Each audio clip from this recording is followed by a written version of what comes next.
Welcome to 5 Minutes of Momentum. These episodes are a short 5-minute burst of inspiration, motivation, and massive action.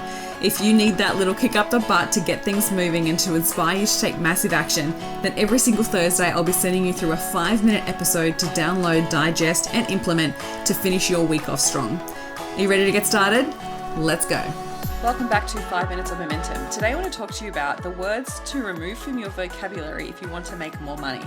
Okay, changing your vocabulary can make such a big difference in your experience of life. The reason for this is with our brain, the way that it attaches to words, it creates associations and connections. So the words that you use to describe your experience create an emotional response, all right? It changes the way that you feel and it changes the way that you then respond, which then obviously creates different results in your life. So over your whole life experience, your brain has developed all these different reference points of the meaning of the words that you utilize. So our vocabulary, depending on how expansive it is, can change our life experience.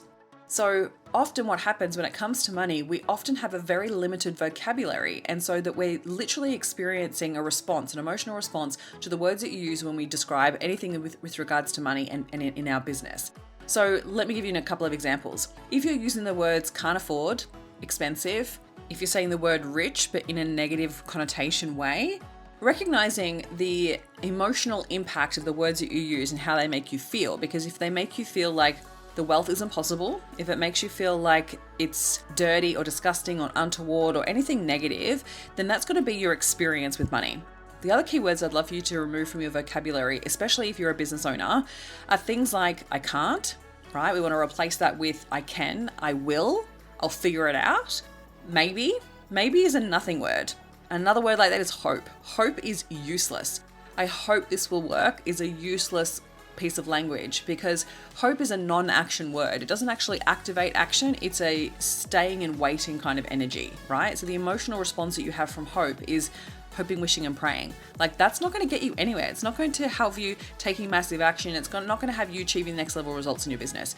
Removing maybe, removing can't, removing should, right? Every time you should all over yourself is preventing you from actually seeing what you could be capable of. So allowing yourself to start shifting your vocabulary and choosing words that are much more positive and allowing you to use actionable words that support you in taking positive actions towards the results you want to achieve. Other words like but or only or just, they prevent us or they diminish ourselves, right? They diminish our goals, they diminish our belief systems, they diminish our self-worth, our self-belief, and they cause us to play small. Same with sorry, right? When we apologize for things, sometimes that's a common trait for women where we say sorry all the time when really it's not, you don't need to apologize for anything. The other ones could be things like try. Try is a really terrible word because you can't try at something. You either are going to give it a go and make it happen, and you're going to be willing to actually take the action to figure it out, because that's what everything is in business, is everything is testing and measuring. But when we just go, oh, I'm going to try, there's like this uncertain energy and doubt around it. Like you're actually not believing that it's going to go through. And so having decisive language to support you to be able to take massive action is a really positive mindset shift. So changing from I'll give it a try to I'm going to make this happen. I'm going to make this work. I'm going to do whatever it takes to make this work. I'm going to burn the boats, right? Like I know I always talk about that. We burn the boats and cut off any other option than succeeding. Can't, just not useful at all. You can, and you get to choose whether you want to do it or not. Rather than hope, we go to I know or I expect this to happen, trying to I am doing, right? So start to, I'm trying is like this lack of commitment, and we want to make sure that we're following through with a dedicated energy. Maybe changes to I will or I won't, because sometimes when you say maybe, it actually means that you don't want to. So recognize like actually owning that and going, okay, well, if I'm saying maybe I'll go to this because that person invited me to this event, but really I don't really want to go, then maybe instead of saying maybe, you should turn around and say, no, I'm actually busy, or I'm already committed. Thank you so much for the invitation. You don't have to always just be sitting in that half-ass energy. The other thing I always love to speak about when it comes to the vocabulary is our emotional words. We have so many more emotional words around negative emotions than we do around positive emotions. So we're very limited in our vocabulary. And so even when you think about how you feel, so when people ask you, how are you? When you respond with fine or good, they're really nothing words. They're kind of like, they're not really emotionally positive words. It's kind of like, ugh.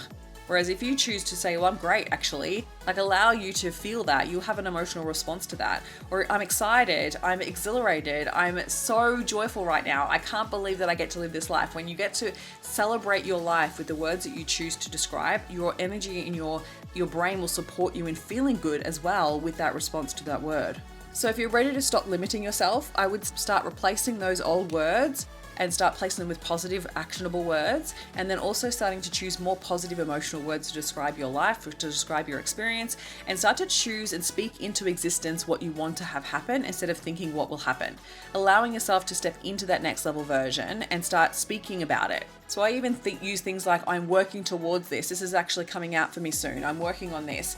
So it allows it to become so much truth. It allows it to become truth within your mind, and then you're more likely to take action on it, right? When you're a person of your word, you will back yourself when you say it out loud and declare it to the world.